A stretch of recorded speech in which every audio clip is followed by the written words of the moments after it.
So first we have Brandon Showalter.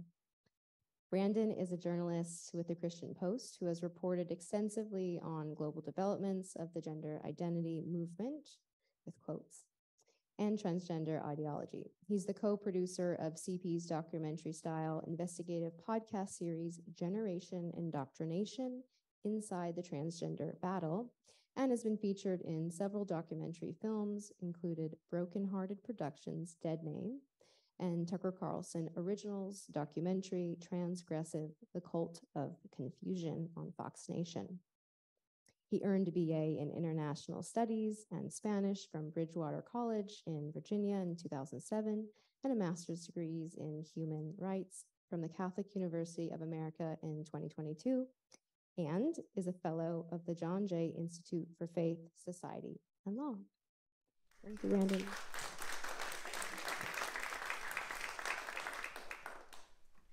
Oh, so we're not introducing everybody. It's my turn? Oh, good evening, everybody. Thank you, Isabella, for that warm introduction. I'm going to be sharing tonight from my reporting and pulling from a recent ebook that I co-authored called Exposing the Gender Lie. And I've titled my portion, The Gender Industry, the Media, and the Sinister Hijacking of Language. I'd like to begin my remarks with some words from one of the films that Isabella just mentioned, from a 4-year-old boy called Jonas. And he was being socially transitioned by his mother's ex and by his preschool, 4 years old. Captured on home video, featured in this documentary, Dead Name, which can still be seen at deadnamedocumentary.com. And I was honored to be a contributor in it. So this is a 4-year-old boy. I'm just going to do my best 4-year-old boy voice. If you want girl parts and you don't have them, you can do special surgery where they turn your penis inside out and there's a vagina that's inside, unquote. Now, that 4-year-old kiddo probably didn't even know what a pronoun even was when he said those awful words, but that message that it's possible to turn male genitals into female genitals via surgery didn't emerge from nowhere. It has been championed by what I believe is the greatest culprit in this burgeoning medical scandal and child abuse scourge, and that is the corporate media. Lest you doubt me, the Learning Channel made a whole spectacle out of penile inversion and the castration of a young man whose given name is Jaron Seth Blazinski, but is now known as Jazz Jennings. Something as gruesome as the body disfigurement of a teen boy was marketed to the public and made out to be fun entertainment. Prior to undergoing that operation where surgeons carved up his private anatomy, they threw a party, complete with a penis cake, where Jazz infamously wielded a big knife to slice it off. The mass media in this country serves as both the advertisers for and as an ideological protection racket around the gender industry. Gender ideology as a cultural force would not have lasted 5 minutes without the media talking heads endlessly repeating misleading euphemisms and nonsensical mantras, euphemisms like gender-affirming care, mantras like trans women are women. Gender ideology is many things, but one of its main functions is its full-fledged frontal assault on language, warping our very means of communication in service to gross untruths. Because of its assault on language, it's also an assault on epistemology, how we know what we know. And journalists do a tremendous disservice when they force the general public to live behind an epistemological wall of lies. The confusion and the twisting of language is a feature, not a bug, of gender ideology. If you're confused by what you read or hear from corporate media outlets and the purportedly mainstream press, well, that's precisely the point. And most egregiously, they have served as a protective phalanx around the gender industry, and they've kept everyone confused by refusing to scrutinize this dogma and all that it entails. To cite a rather recent example of journalistic malfeasance, in the aftermath of last month's brutal massacre at a Nashville Christian school, conflicting news reports emerged about the identity of the assailant, as it was unclear whether the shooter was male or female. This was due to the insertion of a transgender identifier and how it obfuscates the material reality of sex in favor of an amorphous gender identity. This is precisely how transgenderism sows social chaos by hijacking our language, rendering it utterly unrecognizable, even about the most basic of facts. As British feminist lesbian academic Julia Long said in September at Kelly J. Keene's Let Women Speak rally in Bristol, quote, The word trans has one function, and that is to falsify reality. As soon as you have a word that can institute the lie that a man is a woman, everything is reversed, unquote. And this is all part of a much larger and more pervasive journalistic con job that has polluted the minds of the masses and soiled public discourse in service to the ideological goals of postmodern gender theorists and the interests of the gender industry. And so I'm just going to clear it up for everybody right now. Despite the term transition, which implies that hormones or surgeries can turn males into females and vice versa, the euphemistically labeled gender-affirming care can do no such thing. No amount of chemical intervention or surgery can change a person's sex. But there's also damage done to language itself when we begin to refer to biological males or females by opposite sex pronouns and act as if by our words we can alter reality. The twisting of language is no small matter, and the US media has led the charge. At base, the splitting of sex and gender is a distortion of language to change how people see reality, and behind that distortion is a belief that no truths about the world can be known with certainty. Rather, truth is up to the individual. But if nothing about reality is knowable, then no meaningful difference exists between male and female, or truth and a lie, or justice and injustice, or any other distinction for that matter. Words bear no clearly identifiable relationship to anything knowable, and to wit, the gender ideology battle is a battle over the very meaning of words. And while many, if not most, people still understand and use the word gender to mean sex, gender ideologues have built an entire theoretical edifice in support of its larger aims, namely the deconstruction of sex, even its abolition. Because if you can convince people to observe males and females and conclude that there is no meaningful difference, you can convince them of anything. The prefix trans means to change, and the individuals who experienced some kind of body dysmorphia that manifested in confusion about their sex were, until recent years, known as transsexuals, and for many, the word connotes something extremely odd, perhaps a sexual fetish. But with the introduction of the idea that gender is malleable, people were led to question whether the distinction between male and female even exists or matters. And because of the long-running game that activists have played to confuse the public about sex and gender, the insertion of trans has dulled the senses of the masses, and now we all know it's being applied to children.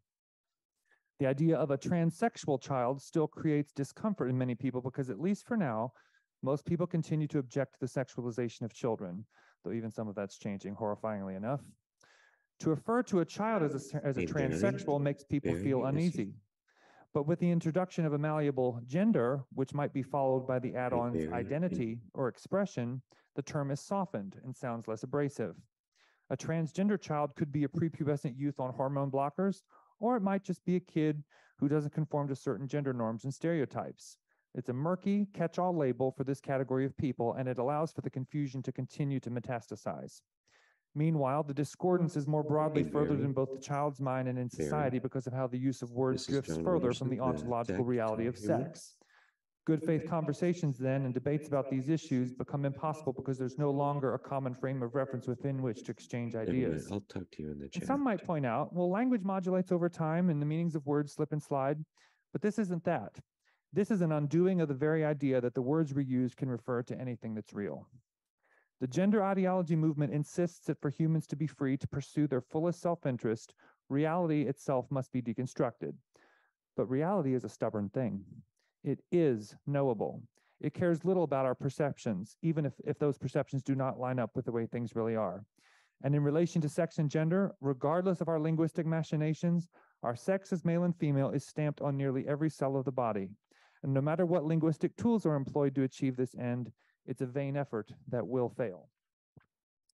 And I just want to say, as the attack on language as an attack on reality is nothing new, and it leads inevitably to the confusion in all things. And a critical point in the entire media reporting about, well, I don't remember this being reported back in the 90s because I was just a teenager, but just so everybody has some frame of reference, when we start to talk about the medicalization of gender, the first well-known documented case report of a puberty blocker being used to help someone with gender distress was a case report out of the Netherlands in 1998, where a Dutch endocrinologist and a psychologist decided to use the medication to halt puberty, the idea being that it was too traumatic for the teenager to endure, and they would give some teenagers some time.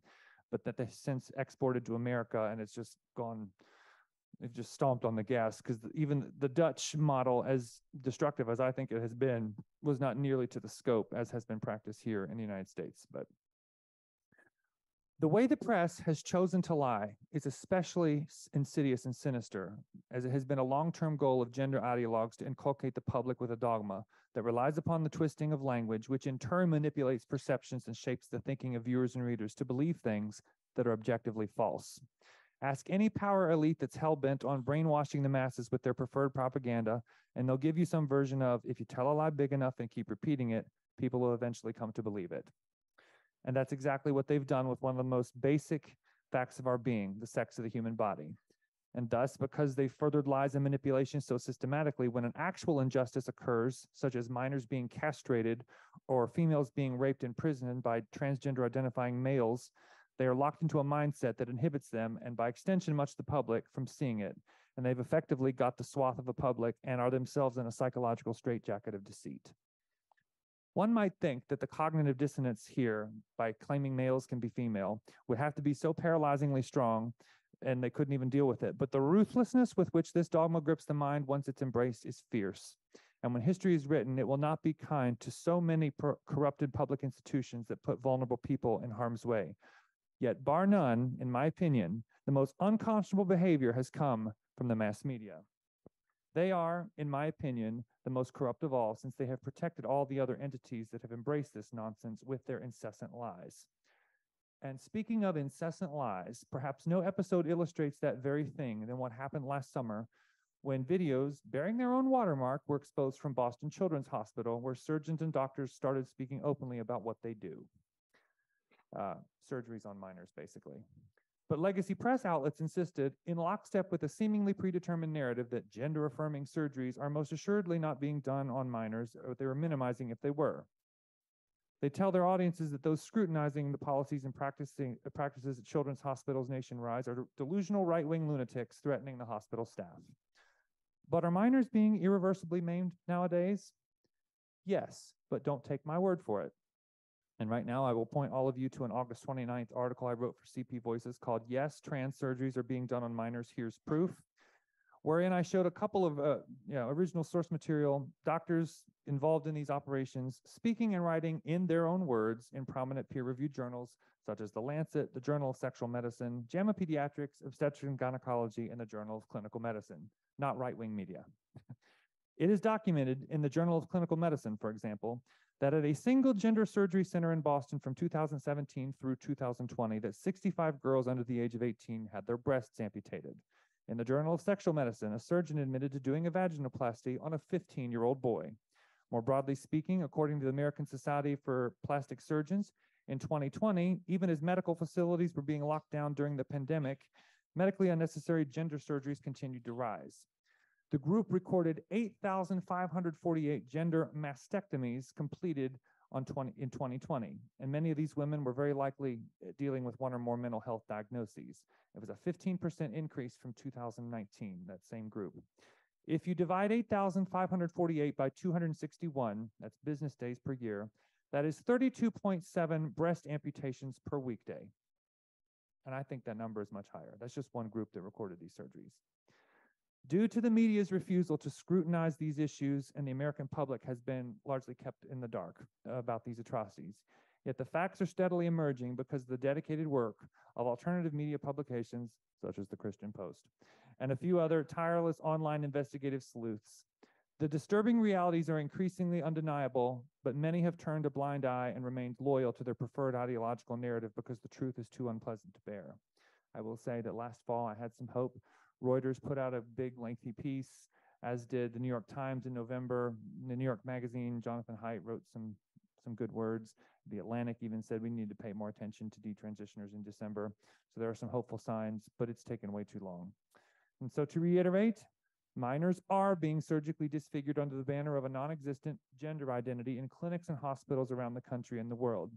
And as more and more detransitioners who were sterilized and maimed, and as young people start to raise their voices, and as others begin filing lawsuits against the medical institutions that harmed them, let me hereby put the U.S. journalists who covered up this grotesque medical abuse of children, teens, and young adults on notice.